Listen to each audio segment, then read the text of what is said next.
Hello, everybody, and welcome back to another great edition of my Grue Rume Show. For the Grue Rume Show today, I got a legend in the film world, a legend in the horror world, and she starred in The Fog and Creepshow and Swamp Thing, Escape from New York, and numerous other films and TV shows like Maude. And we're going to talk to her all about her acting life. I am Rocco Cross. I am the host at Stutters. I am the host of the Grue Rume Show, and my interview be coming up very soon. This is my Grue Rume, and as always, welcome to my nightmare. Okay, welcome to Grue, and thank you so much for coming on and being a guest. I really appreciate it. Thank you. Yeah. So the first I want to start out asking you is like, I see when you first started to act, you did a lot of different plays, and what was there like a certain play that you loved doing the most? Well, I love doing Fiddler on the Roof. I did that on Broadway for 2.5 years. Wow. It's such a fantastic piece of theater. There was always something to strive for, and I love doing Grease. I was the original Rizzo, but I only did that for 6 months because I got hired to come to Los Angeles and do Maude. But I loved Grease for different reasons. I loved Grease because I love the people. They have became and have remained my closest friends. And it was great fun to do, but Fiddler Fiddler was it was just a joy. It was, the kind of thing that there are not a lot of shows, I think, that someone wants to stay in for 2.5 years. Well, it was my first Broadway show, and so of course, suddenly I was a working actress, and I took my first paycheck to Bloomingdale's, and I got my first credit card, Nice. and that was what I had, strived to achieve, was just to earn a living as an actress. And so I got to go to work every night doing what I loved. I remember when I had my first vacation at the end of the first year.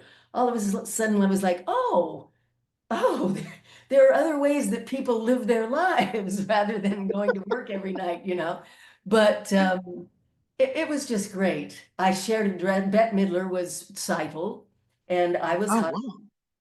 John Savage was Fiedka at one point, and so no one's ever asked me what my favorite music or theater piece was, but Oh really? Fiddler really does stand out.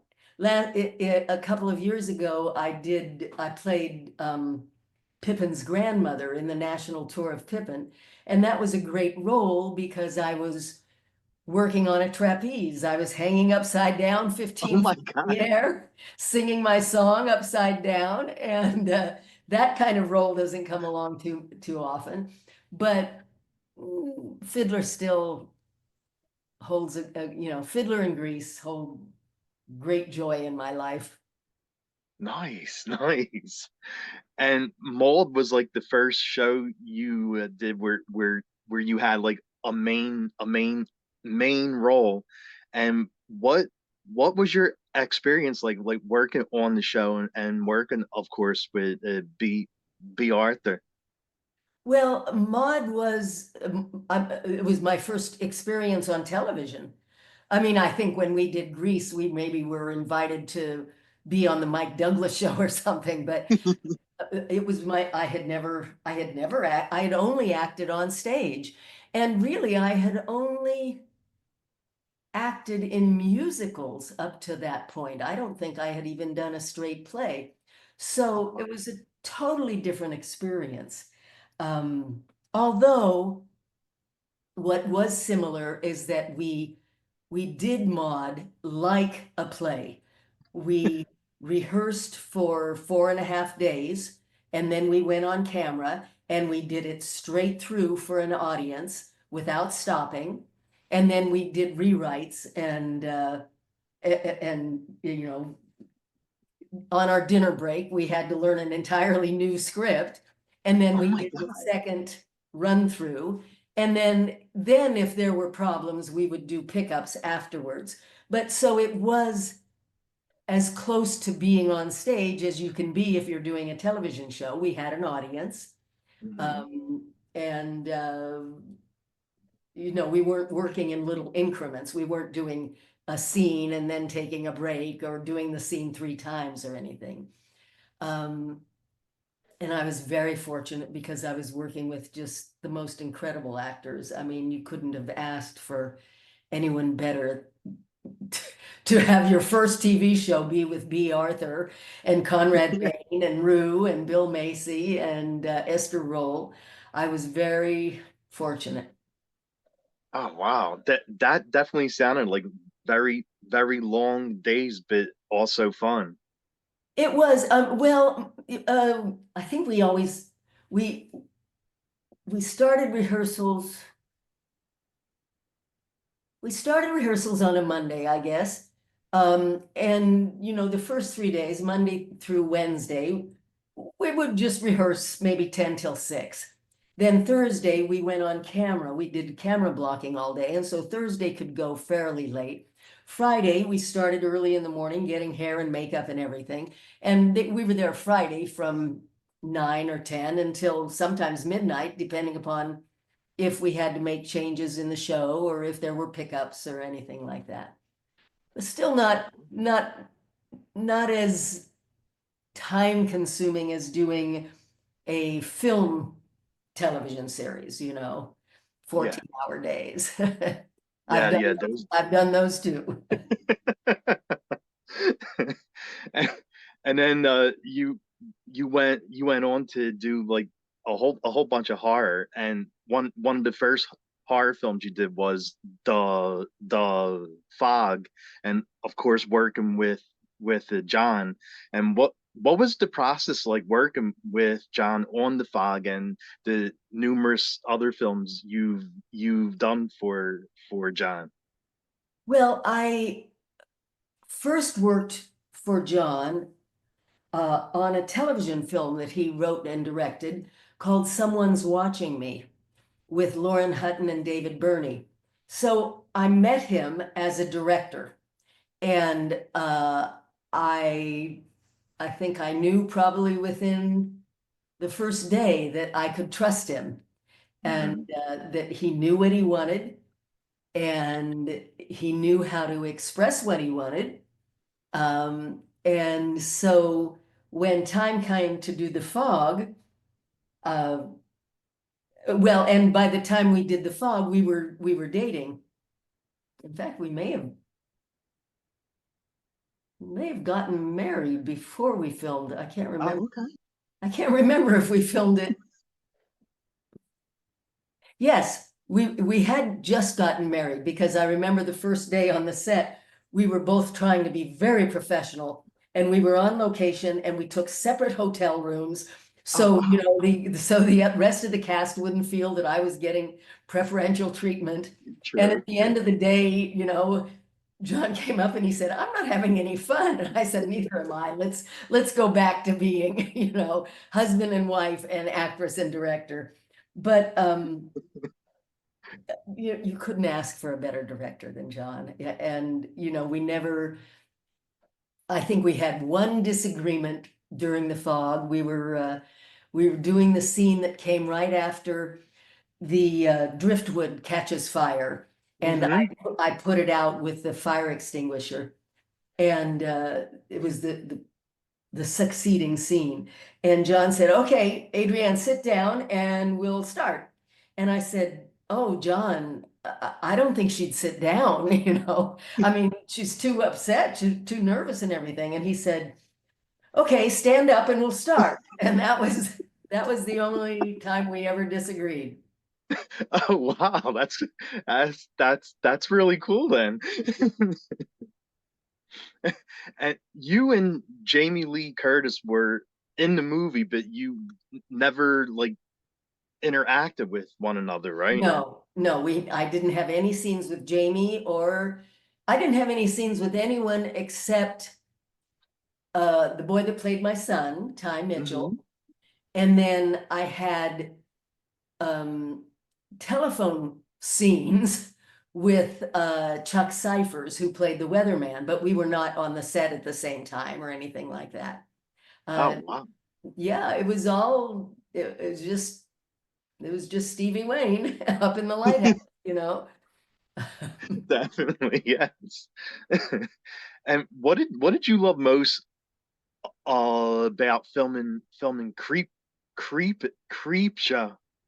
Well, I love the character, but I love George Romero. I loved Pittsburgh. I loved Hal Holbrook and Fritz Weaver, and I just had a great time. And what I love about it now is watching the character because she's so outrageous, and um, and uh, and I owe most of her to George because he just sort of, unlike John, who always wanted, the performance to be, do less, like, keep it small and real and everything. George just kept saying, "Oh no, you can go bigger, you can go bigger." It's like, oh my God, are you kidding me? Okay. So yeah, it was another great memory. Oh yeah. I mean, it's such a great film too, and like everyone did amazing on the film, and each segment of the film was amazing. And yeah, I can't say enough good things about that film. It's one of my all-time favorite horror films. Oh, thank you. Thank you. Well, you got good taste. Yeah, definitely. And what drew you to the world of horror? Like, was horror something you like watching? Not at all. Not at all. And I still don't. Nothing drew me to the world of horror except John Carpenter, who handed me a script. And I thought, well, geez, it's not very socially significant, you know? It's not China Syndrome or Coming Home, or it's not even Maude, you know? We're not dealing with Yeah. abortion or gay rights or anything else. It's a, I don't know, it's a ghost story. Okay, well, I'll do it, you know? And no, I've never seen Psycho. I mean, Really? the first horror film, well, I did see one when I was young. I sort of remember on television. It was a black and white film, and I just have an image. It was called Donovan's Brain, and it Hmm. was something about somebody kept a brain in a jar of liquid or something. I don't know any more about it. But the first horror film I saw really was Halloween.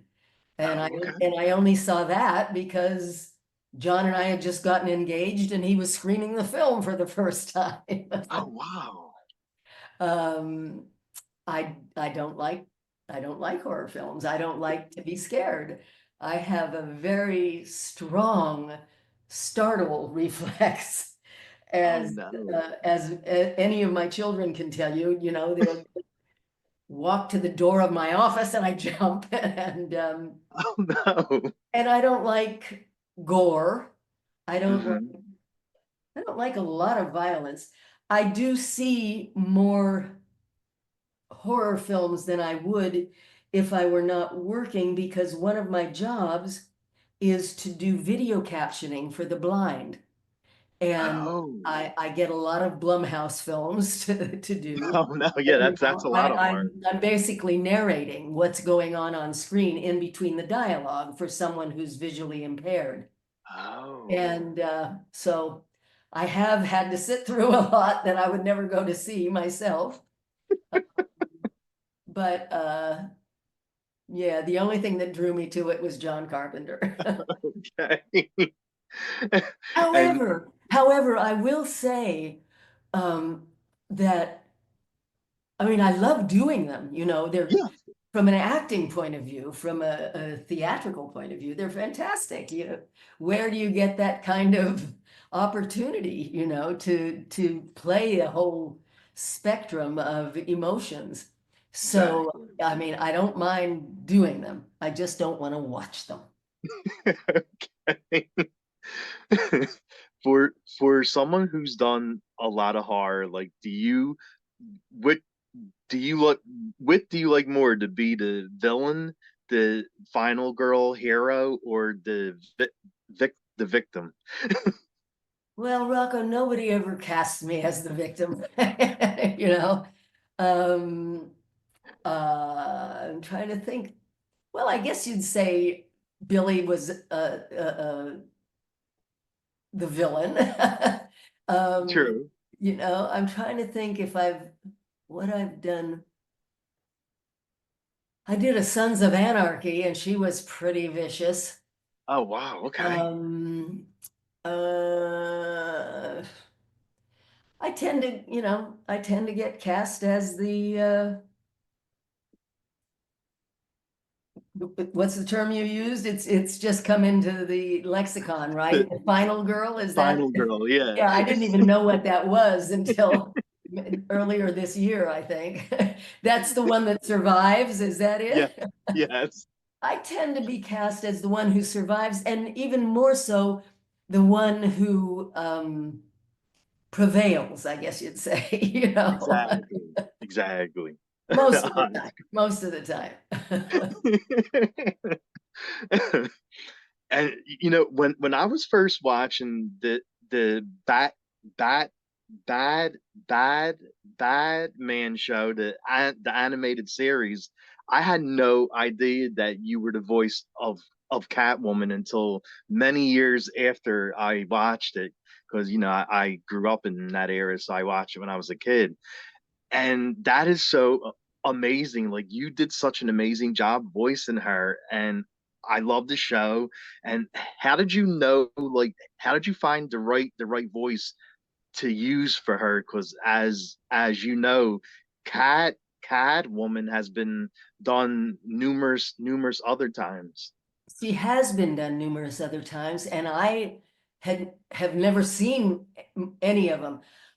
I knew Eartha Kitt's voice because when I was growing up on my grandparents' farm, they had an album of Armenian and Turkish songs, and I used to listen to Eartha Kitt sing Uskadar, Oh which wow. is about a little town in Turkey. So I don't think I never saw her do Catwoman. I may have seen Lee Merriweather do the TV Mhm. show. I did not grow up on Batman. I didn't grow up on television. You know, I didn't watch many cartoons or anything. It was really you know, the agency, my voiceover agency called and said, "We've got an audition for you. We need you to come into the studio." In those days, the voiceover agency had a recording studio in their office. And I went Oh. in, and, you know, it was a 30-second read. I mean, there were maybe, I don't know, 30 seconds worth of dialogue, and they had me read it. And I just read it the way I thought Catwoman would say, would read it. I don't know. And they called and they hired me. And Nice. but you're not alone in that, you know, very few people, certainly at the time it was on the air, you know, I don't think people really paid attention to who voice actors were in those Yeah, days. yeah. It's since then, of course, you know, with the conventions and things like that, it's just, and Batman has had an incredible resurgence in the last couple of years Oh, I know. with the I know. release of the DVDs and the Blu-rays and all of that. I do a lot of video games as well. Yes. I'm the overseer in Fallout 76, you know, Okay, and okay. God of War and Halo 4 and Mad Max, and but people don't know. I mean, you know, unless you're a hardcore gamer and you're really into voices, that the general public is not that aware of who's creating the character that they're listening to. A- And like when you're doing the voice work for film or television, is it different than doing it for video games? Like is there like a different way to do a video game voice over like a TV or film? Not, let me think about that for a second. Doing an animation, a piece of animation, a cartoon or whatever, Hmm. you're usually working with a booth director who knows what the visual is on the screen. For instance, doing Catwoman, I remember a scene where she's supposed to run off. She's running across a roof and she jumps off the roof and lands on the ground. And I did it. And Andrea Romano, our booth director, said, "Oh, Adrienne, it's 10 stories high, the building. It's not 2 stories high." So then I do it a different way, and it's a much bigger splat, you know. Yeah. With video games, we do have a director. I Hmm. don't see him. He's probably in another part of the country, you know.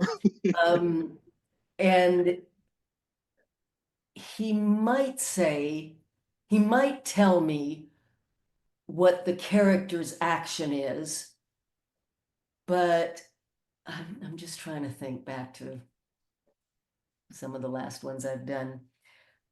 But more than that, he might say, okay, just give me 3 in a row.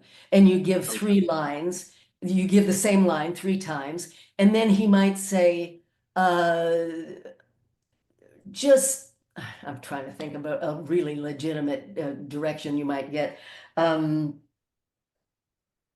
the person is a little farther away. Can you give me a little more volume? Or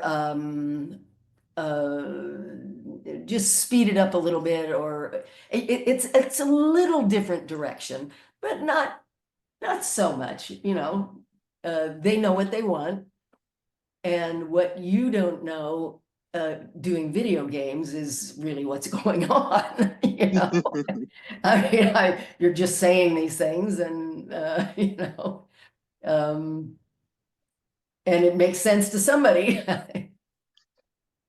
Yeah, that's true. I mean, like I play a bunch of video games too, I mean, you're right though. Like when you hear the voices, you're like, that voice. I know that voice, but I don't know who's the one that does it. Yeah, yeah. Yeah. And one of the like more recent horror films that I watched that I actually really liked, and I didn't think like just by the name of the movie, I didn't think I was gonna like it, but then I did like it. Hell's Kitty. So Oh God. what Uh, was it like? no, I don't talk about Hell's Kitty because that director uh ripped off all the actors. Oh no. That was supposed to be a 1-day shoot that we were doing for a charity. Hmm. No SAG contract, nothing. And then a while later, we all hear that he's put it together and he's released it as a film. And we could have been in deep trouble because, I don't do non-SAG work. Well, And yeah, exactly. we didn't sign any kind of a SAG contract. And so I'm sorry you even saw it. Oh So, man, I am so sorry. yeah, well, you couldn't know. Um, we talked about bringing legal action against him to cease and desist, but anyway, it's done. Yeah. Oh my God. And like like I said, you've done many horror films and you worked with like many horror legends. And was there any horror legend that what you worked with that you was like the nicest? Let's see.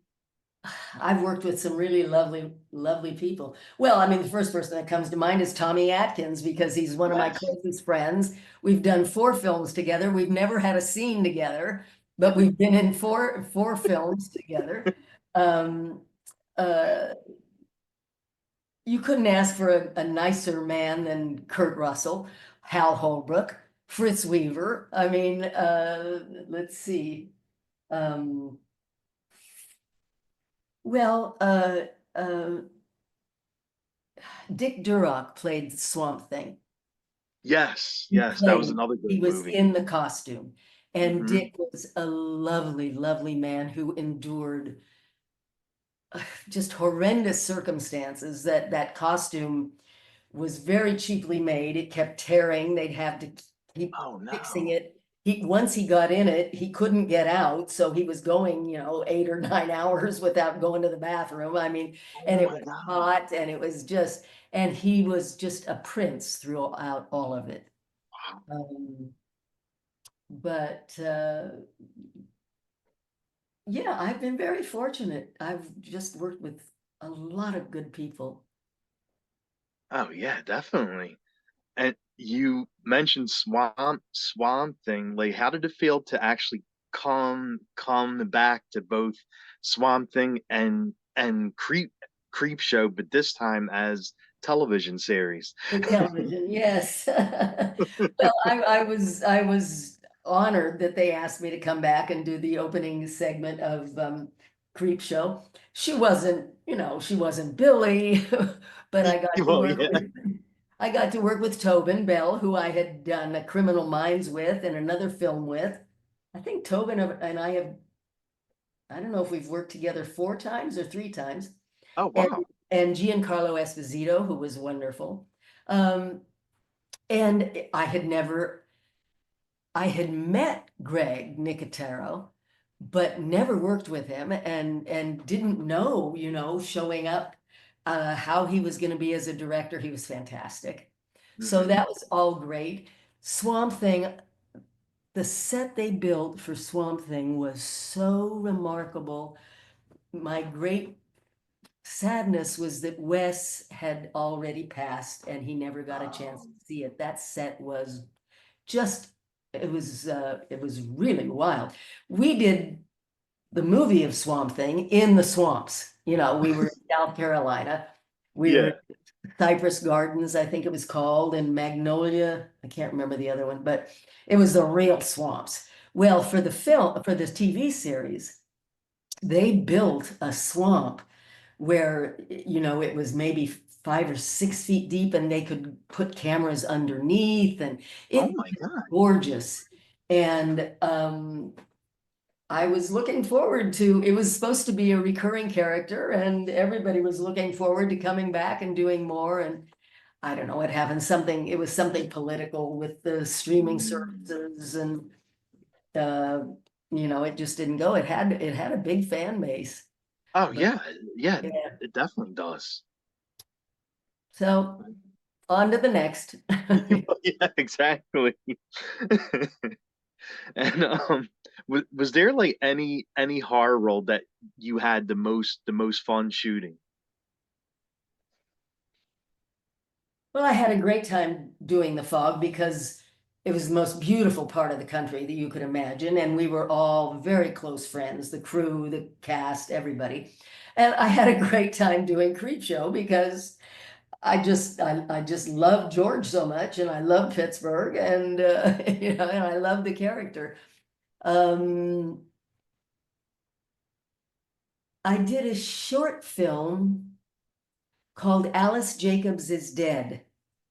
Okay. It's really, I'm very proud of that film. It's only 22 minutes long. Um, and I have great affection and respect for the writer-director, Alex Horwitz. I did one called The Convent with Mike Yes. Menendez, Yes. which just makes me laugh, you know. It just makes me laugh, and I'm always telling people about it because it never got a theatrical release in the States. They just released it recently as a 4K Blu-ray or whatever. But when I get a sense of what people like in terms of their horror, and I understand that they might like some humor, I'm always talking about The Convent. Well, you were Um, very, very tough in that movie. yeah, Like your character was very tough in that. I always felt like I was playing Snake Plissken, blowing Yeah, away nuns on my Moto yes. Guzli. The friggin' bike wouldn't run half the time, and it was like, but we had a good time doing it. No, that movie is very good. Like yeah, and like I said, I love how you are in the movie. She's like very forward and tough and doesn't give a crap about anything. What was she? Her name was Christine, but they called her not crazy Christine. What did they call? I can't remember. There was an adjective before Christine that like.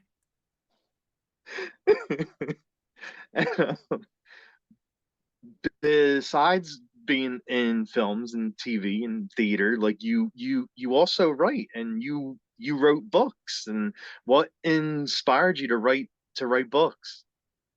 My first book grew out of an experience I had that I can only describe as I got a message from a deceased friend telling me that I needed to take a writing class. Oh wow. And uh, I mean, the long story is what my closest friend was a film editor, and Mhm. we met on the first day of preschool for my older son, Cody Carpenter, and her son, Yes. Rhett, and we became the closest of friends. And she died of breast cancer, Oh. and a few years after she died, on the first day of preschool for my younger boys, a woman walked onto the campus who looked just like my deceased friend. Oh my God. And it was so, I was so taken aback that I thought I was going to pass out. I remember reaching out and grabbing onto something. And the woman said, "Are you okay?" And I said, "Oh, yeah, yeah, I'm sorry. You just look like a friend of mine." And she said, "Oh, who?" I said, "Oh, you wouldn't know her. She was a film editor, and she was my closest friend, and she died of breast cancer." And this woman who looked just like my friend Mhm. said, "Well, I'm a film editor and I have breast cancer. Oh We my could be God. best friends." She said, "We could be best friends." And I Wow. was like, "Oh my God, okay, let's go have coffee." And so we Oh did. We went and had the next day, I think, or a couple of days later, we went and had coffee. And in the course of our getting to know each other, she talked about a writing class that she had attended that was peopled primarily with actors and actresses and was led by a woman who had been on Broadway about at the same time I was. She was a musical comedy actress turned writer, and who happened to live a half a mile away from me. And okay. um, I honestly didn't know that people taught writing. I didn't think you'd learn how to write. I figured you would either, you might learn how to make a sentence grammatically correct, Yeah. but you're either born Stephen King or you're not. I don't know. I don't really. But when this woman who looked just like my dead friend said, "I took this class," I thought, Suzanne is telling me I need to go take this class. Yeah.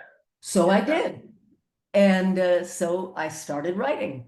And after about 6 months, the teacher said, "You need to get an agent because I think you have a book here." It was a memoir. I was writing stories about, making the rat movie in Russia, where it was just me and 50 trained rats who were only trained Oh to my eat God. anything they were only trained to eat anything that smelled like fish.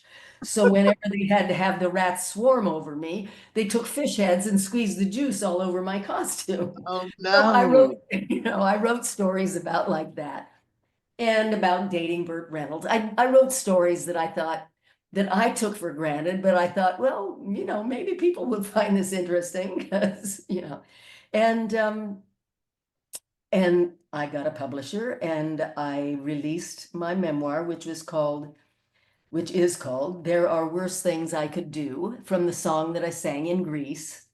Yes. And that became, that sold so well that I was approached by an Irish author who had written many, many books in the UK and in Ireland. He had not been published very much here. But he said to me, I love the memoir, but you really should write something for your horror fans at the conventions. And I said, I know how to write characters. I know how to write dialogue. I'm not a story person. I mean, the memoir, I knew the story, I knew Well, how yeah, it of all turned course. out. But I'm not a story person. He said, I'll help you. So we sat down and we outlined a novel about a scream queen who happens to be who is the head of a small movie studio, a la Roger Corman or something, Hmm. happens to be the head of a clan of vampires, all of Nice. whom are A-list Hollywood actors. Orson Welles and Mary Pickford and Douglas Fairbanks and Robert Downey Jr. and Schwarzenegger and so and somebody is killing off her clan. You Yeah. know, the guy just got his Oscar and they find him with the Oscar shoved up where the sun don't shine. Oh my God. And Nice. so she ends up hooking up with the Beverly Hills detective, the hunky detective, and Hmm. trying to figure out who's killing off the vampires of Hollywood. Oh my So God. we wrote that one together, and then we got a book deal for two. And when time came to write the second one, my writing partner on the first one was not available. And so I wrote the second one, which is called Love Bites. And it's a standalone. You can read it without having read Vampires of Hollywood. Um, Okay. Okay. I like it better. And Oh, then really? I wrote the end of the trilogy, which is called Make Me Dead. And released that was only released as an ebook, for Kindle Oh, okay. Yeah. and all of that. So those were those three. And then during the pandemic, the the director of the original Broadway production of Grease and Hmm. I and the producer of the Broadway production of Grease um, got together and wrote and edited a collection of stories that we requested from all of the actors who had been in the Broadway show and in the national company, in some of the touring companies. Everyone from Mary Lou Henner to John Travolta to Oh, wow. Patrick Swayze to Jeff Conaway, and names you would know, and then a lot of names you wouldn't know of people who have gone on to great success in other aspects of the business, and other people who've gone on to different success. And we asked them to give us their stories about their audition, getting Hmm. hired, getting fired, opening night, um, going on the road, the backstage romances. And we edited all of those and put those together, and that is called Grease, Tell Me More, Tell Me More. Oh my God. And Yes. again, it's a really fun book for anyone who's interested in the theater, anyone who's interested in acting in the theater, and then anyone who's interested in Grease, And Yeah. we released that for the 50th anniversary of the show. Wow. And so that would have been, we opened in 72, so 2022, we released that. Okay. That was the 50th anniversary. So Wow. that was my fifth book. And right now I am collaborating on a screenplay based on a novel that my writing partner and I optioned. Uh, and we'll see if it gets made. So, yeah. So it's not my major career. I don't think of myself as a writer, but these things just all sort of came along and I took them. Yeah, definitely. You have to. I mean, if you think you have what it takes, you try it, and you did. You tried it, and you did great with it. Well, it's something I can do and not be dependent upon anyone else for my career. Since Exactly. I've been doing the video captioning for more than 10 years now, and so that takes up my time when I'm not acting. Um, This last year, I did a couple of things. I did a couple of short films. I did a guest artist on 911, and I don't know what else I did. It's a couple things on Netflix and, oh yeah, two things that, two series that I was really looking forward to do that went under because of the strike, oh, We didn't get a second season, but if I don't have anything else to do, I can write by myself. yes, exactly, I don't have to wait for somebody to hand me a script or exactly. finance it, or anything else. Wow. I mean, those horror books sound like a lot of fun. Like, you ever think about turning that into like a film series or TV series? I did work with someone else on a film script, and we had a couple of offers, but they weren't right. And then we decided to expand it into a series. And then I thought we got a little too far away from the original book, and so uh, the fellow that I worked with on that, we just sort of said, okay, let's take a step back. And I'm at some point when I finish this thing that I'm doing now, may go back and Oh, take another crack at it myself from a little bit a different point of view. So we'll see. yeah, definitely. That definitely sounds like something I would watch. Hey. And from being on so many different sets from the time you started till now, was there any funny or cool story that stood out to you the most? Oh, oh no. Oh my gosh. Well, if you read the book, if you read There Are Worse Things I Could Do, you'll read about the rat movie, which was just one ridiculous, we're in the middle of a scene, we're high in the eaves of Catherine the Great's castle that had never been completed.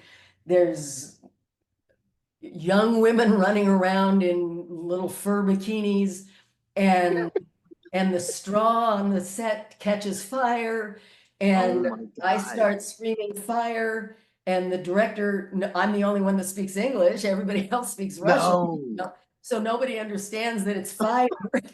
And the director chooses that moment to have a conniption fit, and he's I mean, read the book. Okay, no, I definitely am gonna read it. It just went on and on and on, you know. Landed in the Moscow on the day of an attempted coup. And the Oh producer my says to me, God. "Oh, I don't know if we make this movie, maybe we have civil war. I don't know if you go home." So Wow, that that was that one of the is an funnier ones. experience. That was one of the funnier ones. And, and you also sing, and your sons also do songs, like they make songs and music. I think your one son is touring. I saw that Oh, on William, your page. yes. Well, Yes. Cody, my older son, Cody Carpenter, uh, works, has his own career as a composer and an artist. Uh, Hmm. and I think you can hear his stuff on Bandcamp. It's either Cody Carpenter or Ludrium, Ludrium. That's his Instagram. Um, and he scored, years ago, there was a series for Showtime called Cigarette Burns Oh, that okay. his dad, John, was involved in, and Cody scored some of those episodes.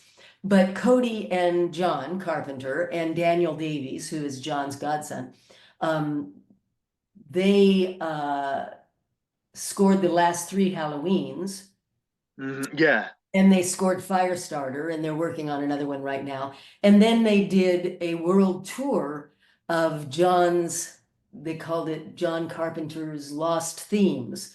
They did a world concert tour. So that's Cody. And then my youngest twin, William Van Zandt, Mhm. is a producer. He is a platinum winning, whatever, platinum record winning producer. And one of his songs was nominated for a Grammy for Wow. Elvis. For Elvis, he produced one of the songs in Elvis. And so he's having, he's doing quite well as a producer. But one of the artists that he produced, Bryant Barnes, just did a tour, his first tour, I guess, and asked William to play bass for him because William had played bass on the songs that he produced for him. Yeah. And so he just came off the road yesterday doing That's that. awesome. So those two boys are in music, and then my other son, William's twin, is a product developer and designer for men's fashions. He does a lot of merch for rock and roll people, and Wow. and he has his own line of clothing, and that's my boys. You got very talented sons. Like I they're, do. I do. I'm very proud of them. I'm yeah, really proud definitely. of them. Wow, that's awesome. So what kind of music do you like listening to? Like what's on your playlist? I still go back to the 70s. I'm still, Joni Mitchell, Kenny Oh Loggins, yeah. some of those guys. But a lot of the new stuff, not necessarily rap, pop, a lot of pop and hip hop and Passenger and Weekend and Hmm. Louis Capaldi and oh God, who do I? Lately, since I don't want to listen to the news anymore, and I like country, I like rock and roll, I like folk. I pretty much like everything. I'm not a big hip hop, you know, Okay. not a big hip hop fan. Um,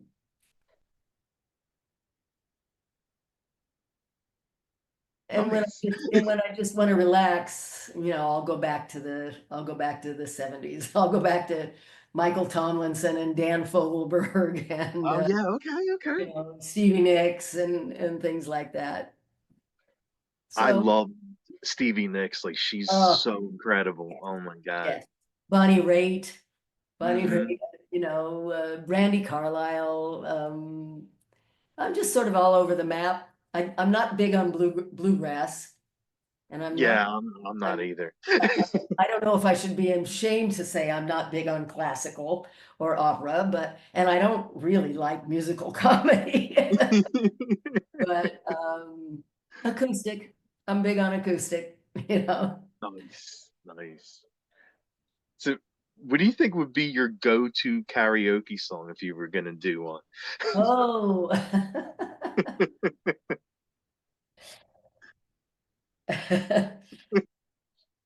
you know, I always get in the shower in the morning and hear myself singing something and think, why are you singing? Where did that come from? But a lot of times I'm singing Woodstock, Joni Oh, Mitchell's Woodstock. Don't ask me why. Don't ask.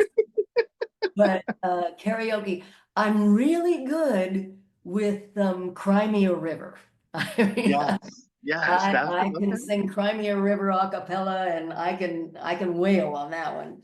Um, I go back to Nina Simone, I go back to Charles Mhm. Aznavour, Harry Belafonte was one of the first people I ever listened to, and then right up to today. But karaoke, what would it be?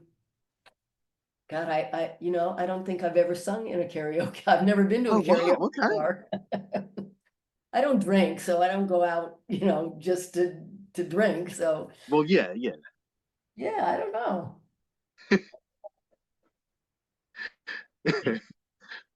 Well, I mean, all those people you mentioned are amazing. There's more. I mean, I'd have to look at my list. I'd have to look at my iTunes list. Yeah. And like, what about is there a certain food that you love to eat? Like, do you have foods that are something you must have? I have very strange eating habits, and uh, I sort of live on nuts and seeds, and I don't eat gluten, so that eliminates a lot of stuff. Yeah. And I tend to get on one food and just eat it, you know, 5 or 6 days in a row. And I haven't eaten meat since the 70s, and I don't Oh, really, wow. I don't care about fish. And so, I don't recommend it to anybody, but